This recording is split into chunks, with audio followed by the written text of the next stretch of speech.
Okay, I'll introduce myself and then I'll let you introduce yourself. I'm Cynthia Becker and I'm the host of the show, the reality series, CPS the Horror Stories. And today I'm with Megan. So Megan, go ahead and introduce yourself. Hi, I'm Megan. I have 2 kids. I'm actually a social worker myself. Right now, though, I'm not really practicing any social work while this is going on. So I just work at a local health food store for now and see a couple therapy clients, but that's all. My kids are, one is almost 18. I'm sorry. It's okay. You said 1 and 18? Almost 18. She's 17 and a half. Okay. And you're a social worker yourself? Correct. What kind? I have worked in like a variety of settings. I worked for a crisis team. That was my like most recent up until this happened. And I also had my own private therapy practice. And I taught at a local university. I taught social work at the bachelor's level. Wow. So tell me how CPS got involved in your life to start. Yes. So my 16 and a half-year-old, she was in therapy at the time for some past issues that were, outside of me. And she went and told her therapist that I was going crazy. Basically, me and her had gotten into an argument. I had found a large amount of marijuana in her closet, some other things that I didn't really agree with her, dabbling in, I guess. Just, was trying to rein in a 16-year-old who had a new boyfriend. You just kind of like the typical things. Yep. I went to my parents to talk to them about it, and me and my parents were very close, but they kind of took the side of my 16-year-old at the time. So her therapist contacted CPS, which was heartbreaking because I'm a therapist myself. She'd been going to this therapist for 2 years. The therapist didn't even call me like, hey, your daughter's saying this stuff that really doesn't match anything that's, been going on the past 2 years. She just contacted CPS. So in the meantime, my parents I have a 5-year-old as well, who was with me, like in my physical custody during all of this. I had agreed to let my oldest go and stay with her grandparents, just to kind of, give some cool down period. And they all went down to the court and filed an emergency custody of both of my kids. My parents and so my oldest daughter, her father's deceased, but his parents went down and filed for my oldest daughter. Wow. I'm like mind blown, right? Like I have my 5-year-old with me. We go out of town for the weekend, the beginning of June. A trip that had been planned for a year. Nothing like erratic and me trying to run away as they tried to portray it as. I get home from that. The police are there. They take my 5-year-old away from me with my parents on this emergency custody, which the only allegations they put down was supposedly one day I like had some psychotic episode where I claimed to be Jesus. Just one day. Yeah. Did that happen? No, I was trying to talk to my dad, the pastor, how he didn't defend me like a story in the Bible I was familiar with.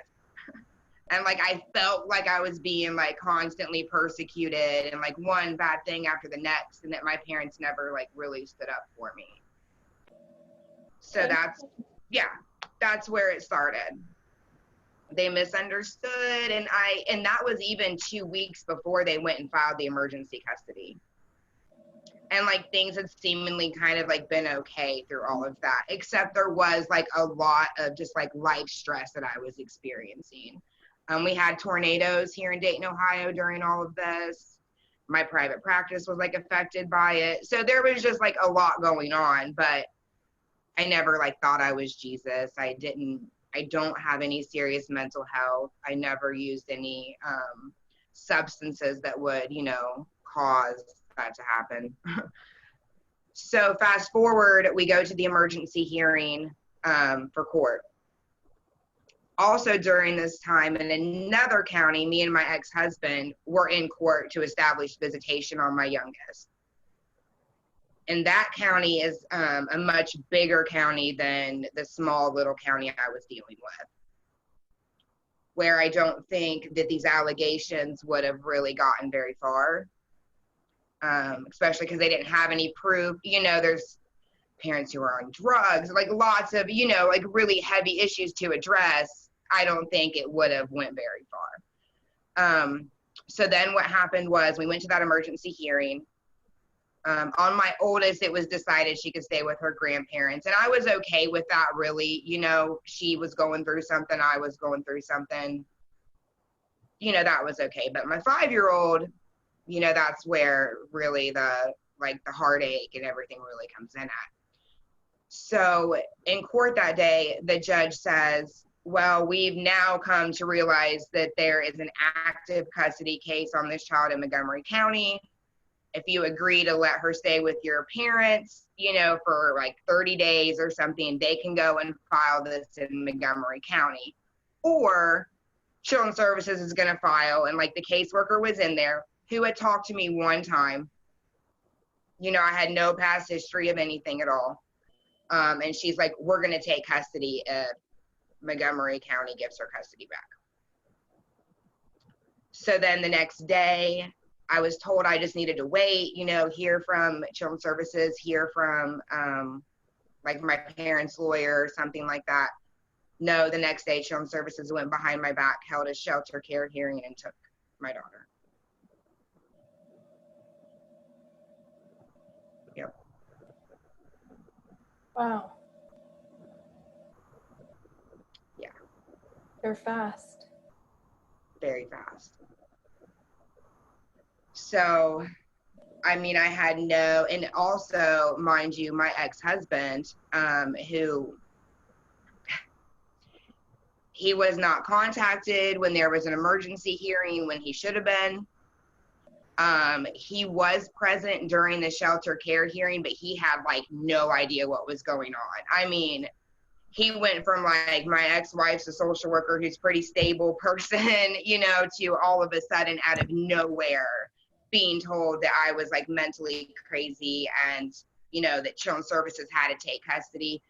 He had his own place and stuff, but he hadn't had our daughter, on his own for like 2 years. She's 5. But he could have, stepped up and completely, he had the means to care for her, full-time job, a house that had bedroom for her, support in his life, who, like would have stepped up and helped him.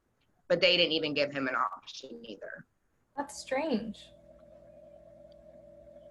Well, they blamed it on our past, because in the past there was like protection orders I had against him.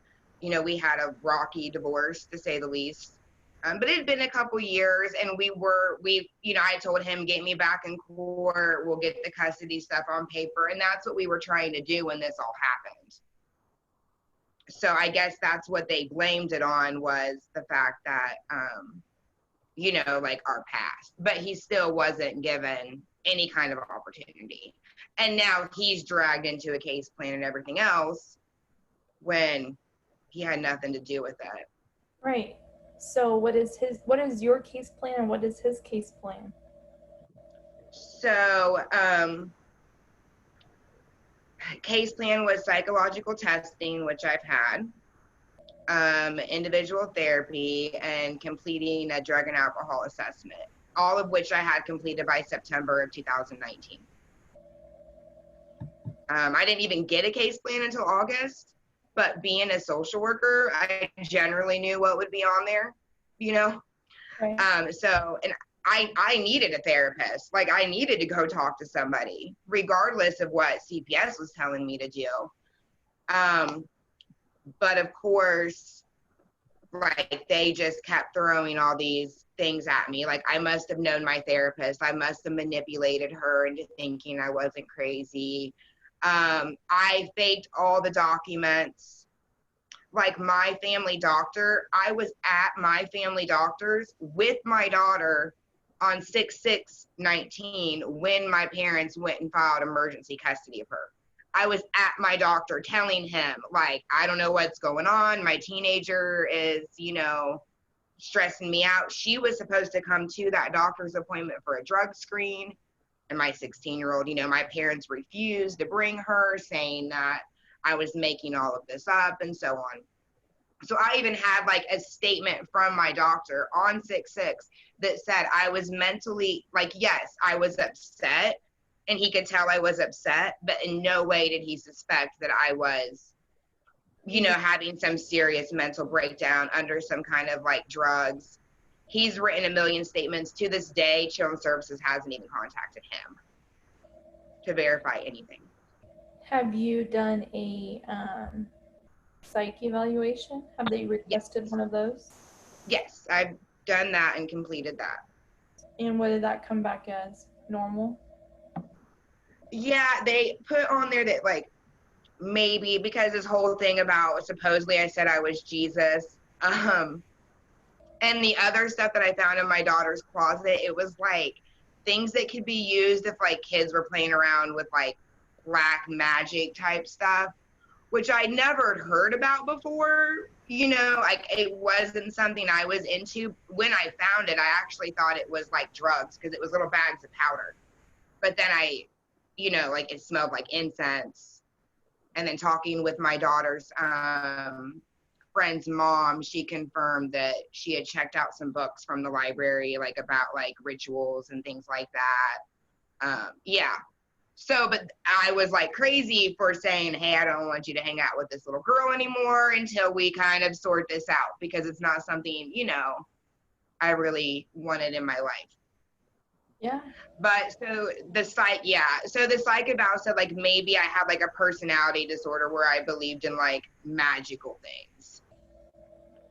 But that's been discredited at this point by my therapist, who I've been going to, and my family doctor. And even they're like, that doesn't even matter. It doesn't make sense. And then I've had another psych eval for the social work board because they want me to have one as well because of all of this stuff, to make sure I'm competent to like practice. But so, yeah, other than that, like, it just shows over and over again, like adjustment disorder or acute stress reaction to what happened. Exactly. That's crazy. So how are your visits? Do you have supervised visitation? So finally, like, we are getting close to her coming home. So I have been getting visits. Like, I had her all day Saturday and all day yesterday. Okay. I can't have an overnight visit yet because they want another random drug screen from me, despite the fact that I have tested negative for all substances this entire time. One of the allegations, so like my 16-year-old told CPS that I smoked marijuana with her at a music festival, which I did. It was a mistake. You know what I mean? Like, okay, you got me. That was a mistake. It was 2 years before this happened.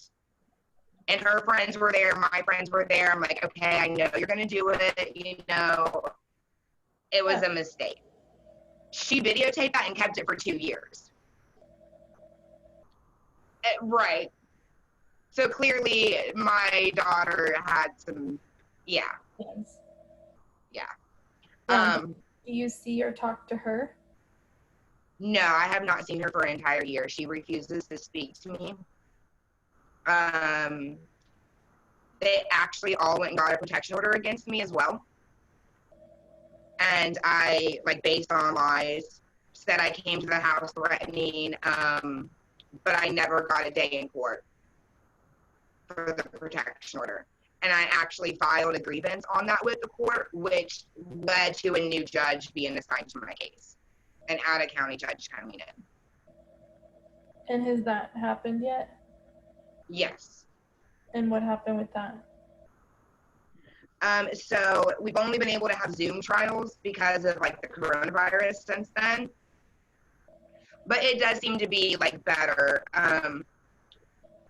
So I eventually agreed to just let my 17-year-old stay with her grandparents. I mean, she'll be 18 in October. You know, it was probably the best for her, whether I think it's how it came about is right or wrong, you know. And the judge was like, he was confused. He's like, it doesn't make sense. You know, why she refuses to speak to me. I've even written like a letter of apology, you know, to give to her therapist. And she says that she wants nothing to do with me. So I don't understand. Yeah, it's just kind of a piece of the whole gigantic story that doesn't really make sense. I mean, it makes sense to me because if she has to sit down face to face with me, this is going to explode. You know, like she knows the stuff she's saying didn't happen the way it did. Right. I have witnesses to, you know, when I went out to her grandmother's house the day that they said I went and, you know, was acting all. Their famous wording is manic and erratic. Like, I would just act manic and erratic all the time. I manically burned sage all the time. Was one of the accusations against me, was my use of sage. Yeah, I don't know. So, I think that's where it comes from on her side. She just doesn't want to look like, maybe she didn't think it would get this bad. And now doesn't know how to like come back around. That happens. I've seen kids say things, whether it's peer pressure or, you know, you caught her for doing something that she shouldn't be doing, and now she's mad, and how can she get back at you? Yep. Wow. And it's sad that the system didn't see that. That's the heartbreaking part, because I dedicated my life to a system that, I mean, my biggest thing was I used to run a housing program for families that were involved in children's services that were homeless to keep them together. I did that for 5 years.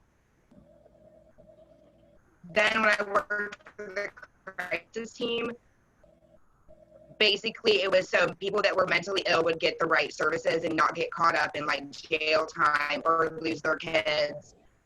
So I spent 10 years of my life working to keep families together that truly had mental illness or drug addiction.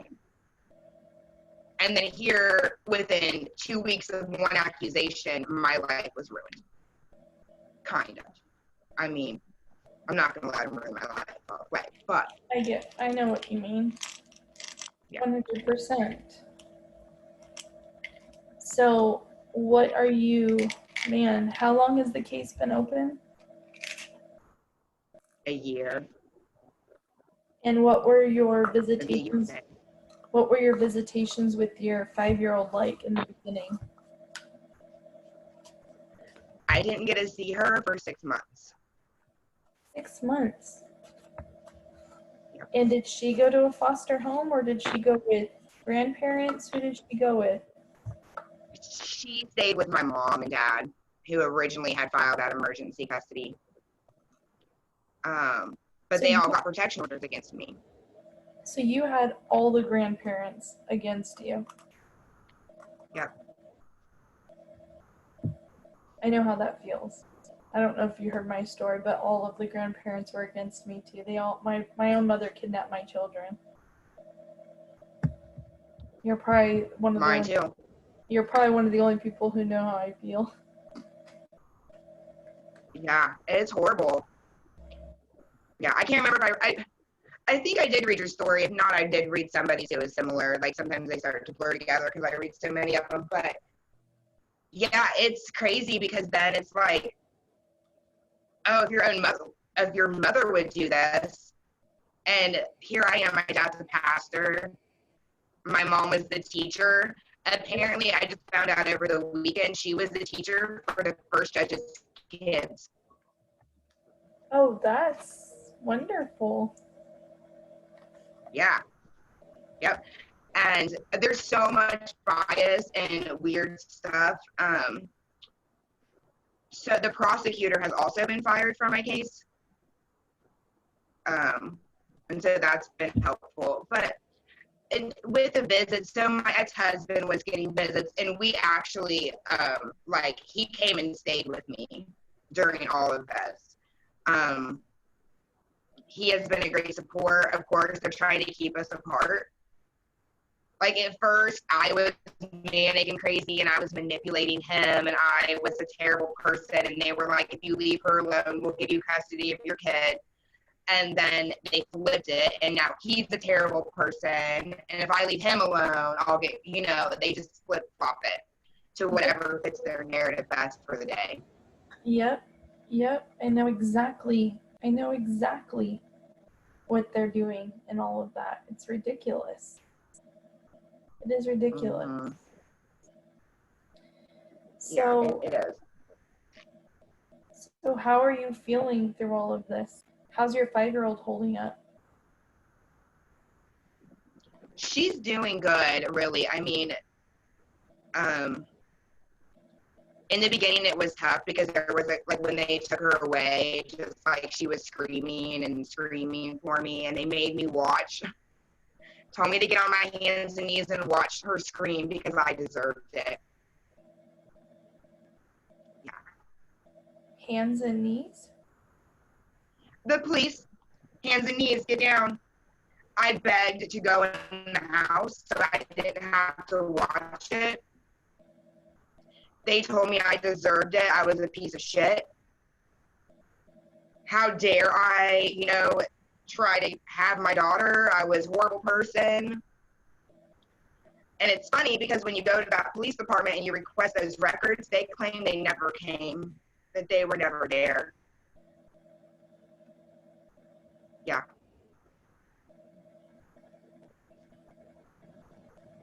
And I know that's not true because it was at my friend's house. You know what I'm saying? Like, I have witnesses. I have the other police department who was like the Metro Park police who showed up, and they like had me write a statement. And I didn't understand then what was going on, but he was like, I'm trying to help you. You don't understand what you're caught up in. And I was like, no, I'm not caught up in anything, sir. Like, I'm a good person. Like, this is just a misunderstanding. But, yeah, like, she was pulling my hair screaming for me. And my mom sat there and watched it. Yeah. So, yeah, that one gets me choked up. It's been a year. Yeah, almost to the day. I mean, a couple days ago was a year. And we talked about it, and she just says, you know, that was a really bad day. And I'm like, yeah, it was. Who's we? I just grabbed her. I'm sorry. Who's we? We've talked about it. My daughter. Okay. Yeah. You know, just that it was a really bad day. And I told her that day that, that I'd always protect her. And she was like, no, Mommy, I can't go with Grammy. You know, she was 4 at the time. I mean, I did everything for my kids. I always had them. But, I mean, I think, you know, like, once I accepted it, my mom, because, I mean, I was like you, I was like, she needs to go to prison. She kidnapped my daughter. Yeah. She legally kidnapped her. But once I was able to accept that, like, she wasn't going to, like, physically hurt her, I don't think she would do that. But then, you know, I started to peel back the layers of myself where my mom emotionally abused me my whole life. There you and go. I never even saw it. Yeah. It amazed me when I went and I did therapy and I realized all the trauma I had in my life was from my mother. Mm-hmm. Yeah, I didn't even realize that it was my mom that was, like she was gaslighting me my whole life. And I never even realized it. And like I did a podcast last year with my friend, like she's a social worker. We did one about like the dangers of meth, which of course they all accused me of being on meth, being psychotic, and gaslighting. And I was like, what, did my mom listen to my podcast and get ideas, Have you ever done meth? Nope. I was accused of that too. Yeah. Yeah, the only thing I've ever done that was an illegal substance was marijuana. And once, like, I found the weed in my daughter's closet, like, that day I was like, okay, I can't smoke anymore. Like, obviously my daughter is doing way more than I thought with this, and you know what, I need to set a good example. So all my drug screens were clean with children's services. Not even, I never tested positive for marijuana. And now I have my medical card, so it's up to me whether or not I want to use marijuana. But they're still holding visits over my head, overnight visits with a random drug screen. Well, they said a week and a half ago they were going to send me for another one, and they still haven't done it. Why do you have to do another drug screen? Because they said. That's the only, yeah. I even had an alcohol and drug evaluation that cleared me. Like, and I was honest about my past marijuana use and everything, and they didn't recommend any services. So what services did you have to do? I'm assuming parenting classes. Just like an online parenting class, which I completed, and then individual therapy, which my first therapist, she was great, and they accused me of knowing her, manipulating her. I think I already kind of said that. Like, they forced me to stop seeing her. Wow. Which is crazy. Like, she was helping me.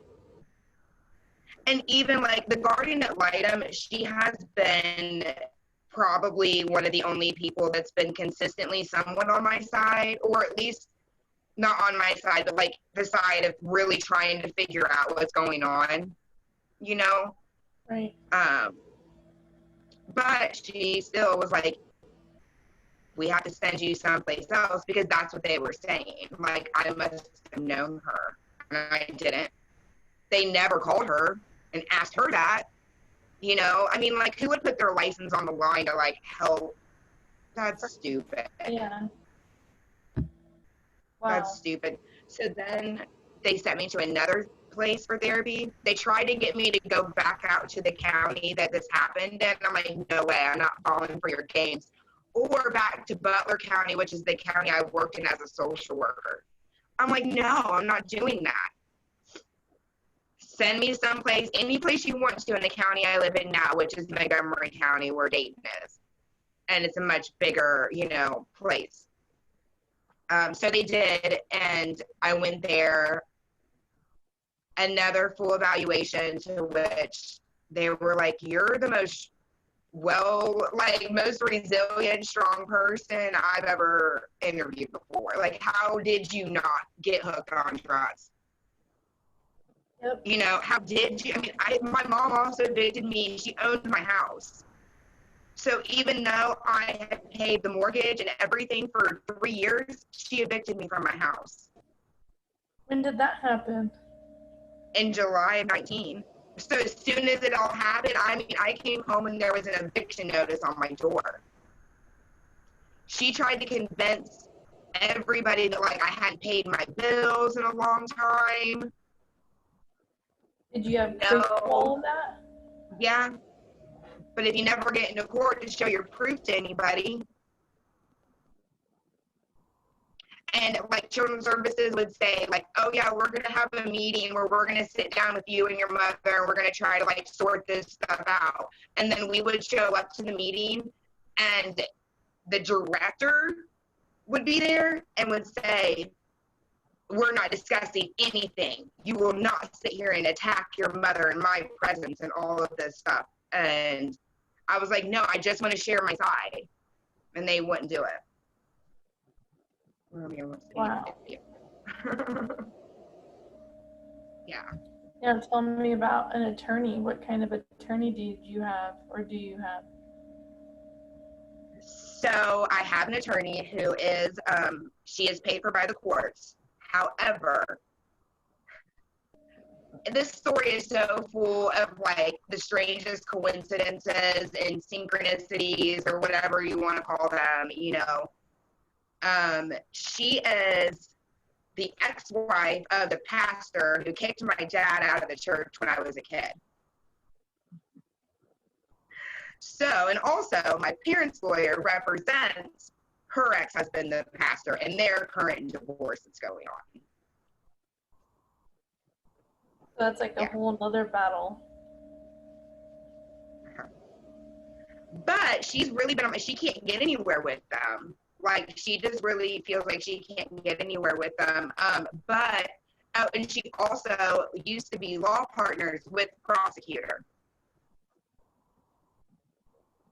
And the prosecutor represented my ex-husband one time in a case against me on the protection order. But she's been fired. That prosecutor's been fired for misconduct in another case. Wow. Let me get down. But so then recently, me and my ex-husband were able to pool enough money together. And there's this really good lawyer that we knew up in Montgomery County. And he cut his rate in a third for us. Like, he normally would have charged $3,500 for, and he's like, I want this case. This is the craziest shit I've ever heard. Yeah. And so we have him working on it now. Like, they're going like a team. Like, him and my lawyer are like a team. Now, how about your ex-husband's side? How's that going? That's going good. So, like, technically that lawyer's representing my ex-husband, but me and him are, like, on the same page. Like, he wants me to get full custody back, and then we'll sort out any kind of, you know, like, shared parenting. Yeah. So he's okay with me getting full custody back. So, yeah, and we get along great. Like, during the visits, you know, he comes and meets up with us at the park or whatever it is we're, you know, doing, because Children's Services hasn't been to his house to investigate because, well, you know, they don't come. So we can't come over there to see, you know, him. But like she's in T-ball, and we've been going to all the T-ball games that we can get to, you know, and all of that kind of stuff. So really just trying to show our faces out there in Preble County. And to add to it, so that's like an all-white little county, and my daughter's mixed. Yeah, wow. So she's like the only black kid out there. Yeah.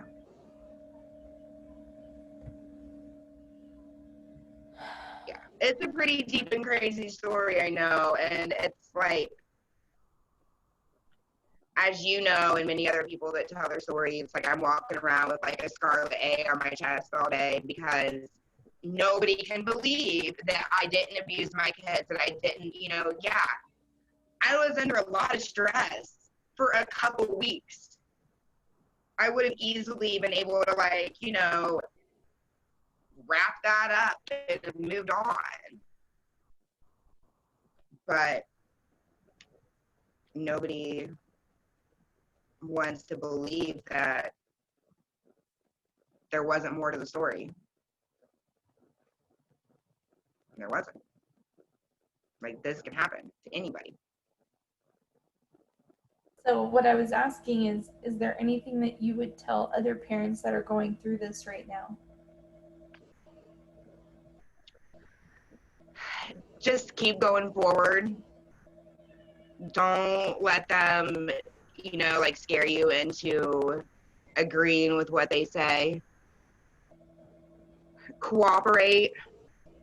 Be polite. Document everything you do. Yes. Get a private lawyer if you can. I know most people in the situation can't do that, but if you can, you know, do that. And just keep going. Don't give up on them. Because, and they're not alone too. Because I very much felt like there was no way in the world this happened to anybody besides me. And I was wrong. I know what you mean. I felt that way too. Yeah, I was like, there's no way. I'm like, this is the craziest thing ever. And now I'm like, no, it happened to others. Which, I mean, it helped me a lot, not because I was starting to go like more crazy in my mind, you know what I mean? Like, why would this happen to me?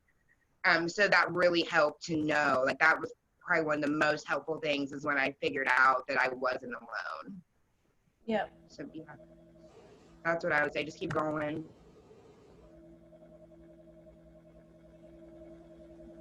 Man, your story today brought me back to so many places in my own story. Like, I'm sat here with goosebumps and my eyes watering up and just wanting to run out that room to like check my kids that are there.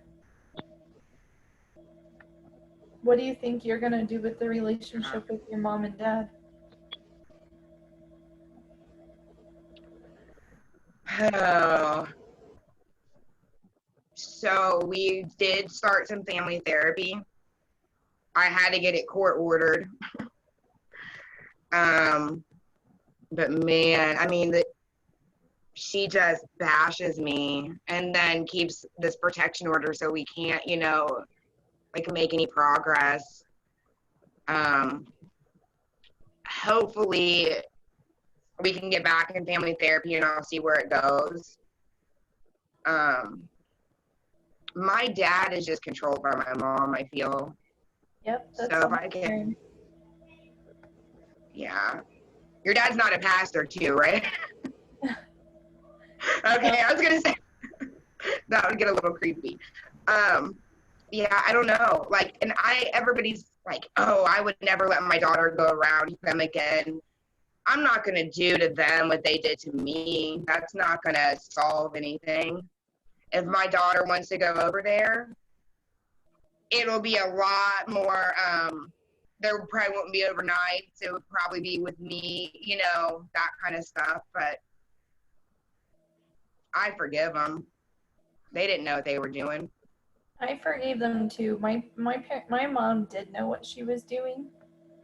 Oh yeah, I think my mom probably does, but yeah. And in some way.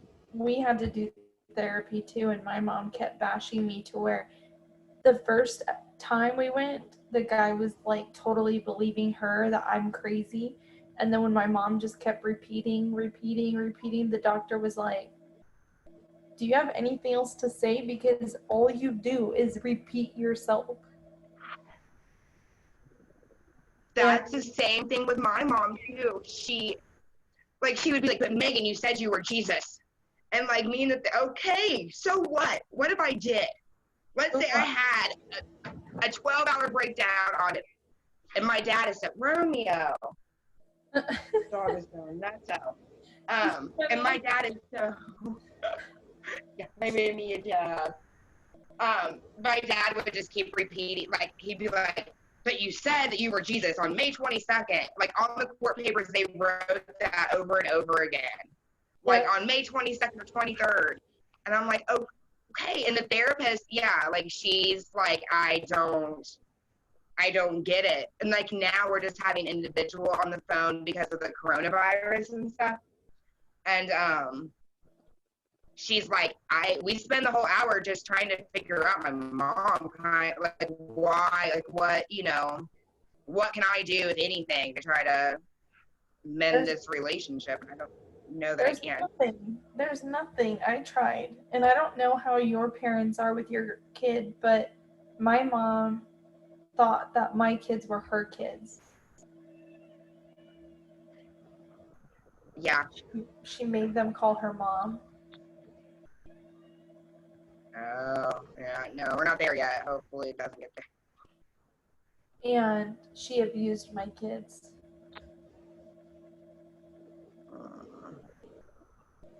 So.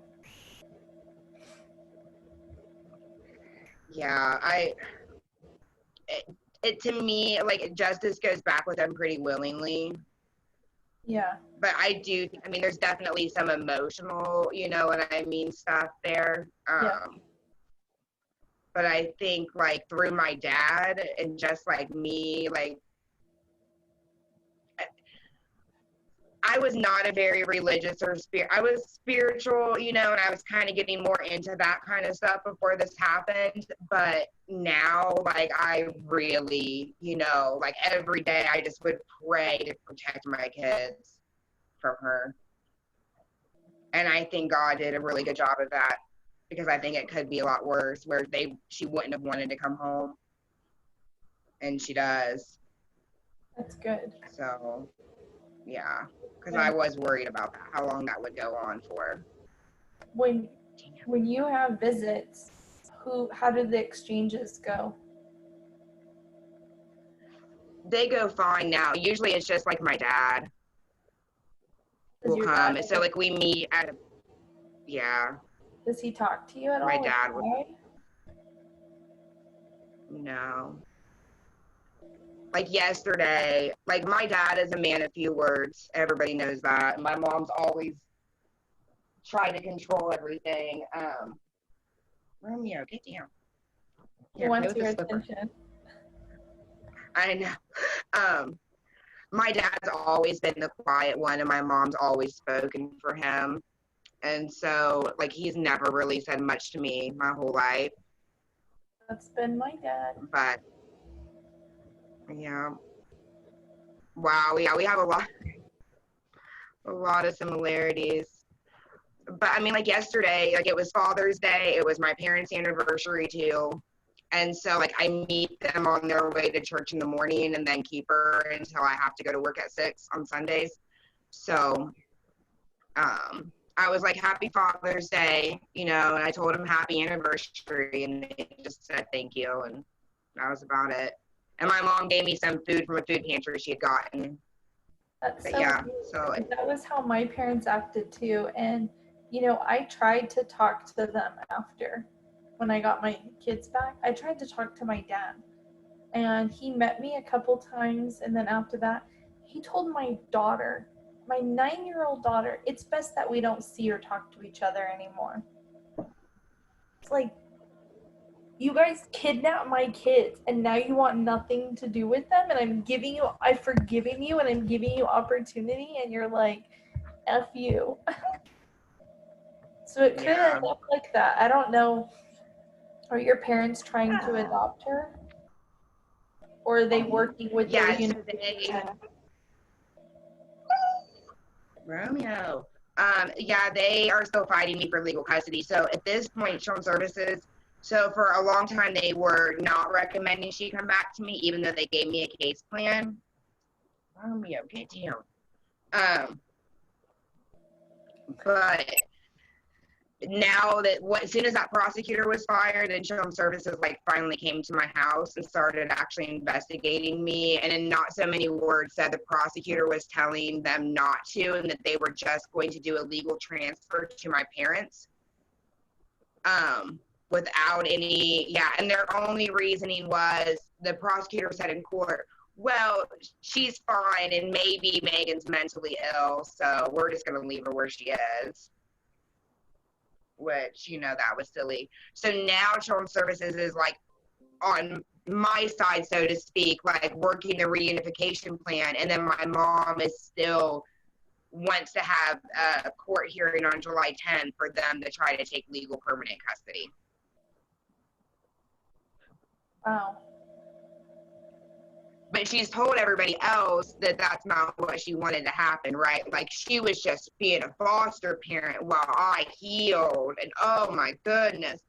And now, like, we had a Zoom thing the other day for like the annual review, and I was like, Mom, you understand you're fighting me for custody of my daughter, right? Like, there's no more Children's Services is saying they don't want me. Like, they're reunifying, and she's like, well, we've never been able to have an evidentiary trial before, and I just don't think that I can get her back without that. I was like, so the evidence that I was a little crazy a year ago. Okay, cool. We're all past that. Like, what evidence do you have now? And that she doesn't have any. But like, I'll go to trial. Like, I don't want to have to expose my mom and my ex-mother-in-law too. She did a lot of lying as well. It doesn't hurt as bad from her, so I forget about it sometimes. But she did a lot of lying too. I don't want to have to expose these people, but I will. Yep. You know, I've said that this whole time. You know, I'm like, I don't want to have to, but Your mom sounds, when you said that, oh, I'm just protecting my grandkid while my daughter gets fixed, and gets better. Yeah, I'm sorry, it's so familiar. This is crazy. No, I thought I was the only one with the psycho mother. No, you're definitely not. And I mean, I never would have thought my mom was like this, though. I mean, we were like, we lived around the corner from each other. Like, I went there every day for dinner. Where do you live now? In like near Dayton. So after she evicted me, well, she was going to evict me, and then she gave me the chance to sign a lease. But what she did was she put on there like the craziest stipulations and stuff like that. So I just couldn't like sign it. And then she even like went as far as to make it expire on my daughter's birthday in 2 years. Like a random, it didn't like line up. You know what I mean? It was just Romeo. Wow. So yeah, I just chose not to sign the lease and then moved out. And I moved in with friends, and my ex-husband got his own place.